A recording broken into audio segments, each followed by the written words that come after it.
Rajib, congratulations again for winning the GPDR 2022 Sasakawa Award. Thank you very much. Well done. Thank you Done. Thank you so much. So I'd like to exchange views with you. No, the question that is in my mind because of this topic on risk and resilience. What do you think resilience means from your perspective?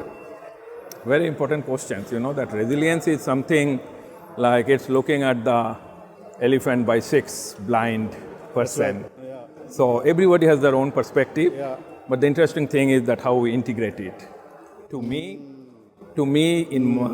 at least what I would like to say is that resilience starts when an individual have a zero casualty lifestyle. What I mean by zero casualty lifestyle, if you see the climate change sector, I have been working in the IPCC as a coordinating lead authors for this Asia chapter, which was just published in this February.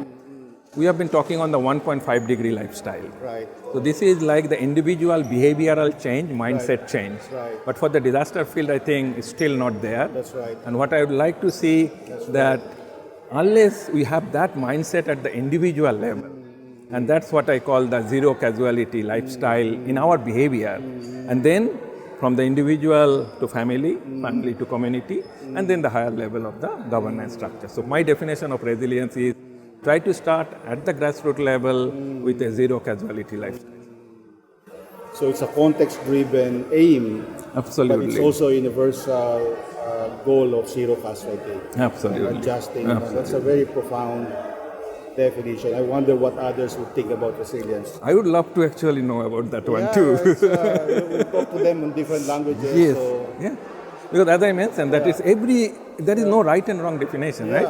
So everybody has their own perspective, but it's important to integrate that and to make it a nice thread. That's right. That's the resilience. That's right. And as you say, the elephant being an analogy, it's a system thinking. It's only about what you observe and what you experience. Absolutely. So very profound. Absolutely. So what do you think, what is your organization or your professional engagements doing in building resiliency? You see, I am in the university, in Keio University in Japan. There are, again, in the university I do education, research related to the disaster risk reduction. But more than that, what I am currently involved is to develop some sort of innovation ecosystem, very specifically targeting the youth and young professional. We are now working with many universities, trying to develop the small incubation hub within the university. And the only one university cannot do all these things. So we need the partnership, we need the UN, we need a very strong private sector. So we are actually engaging some of the private sector as the mentor to those incubation hub. And whoever has any idea, the young professionals, the young students, any disruptive idea, we don't have a platform actually to where they will bombard those ideas.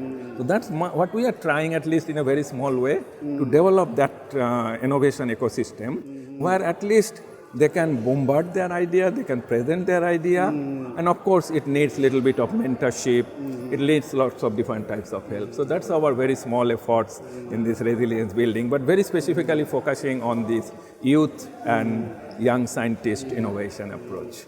Well, it's a modest effort now, but because it's an investment among the youths and will have impact in the future, so I think that will go a very long way. So thank you very much, Rajib.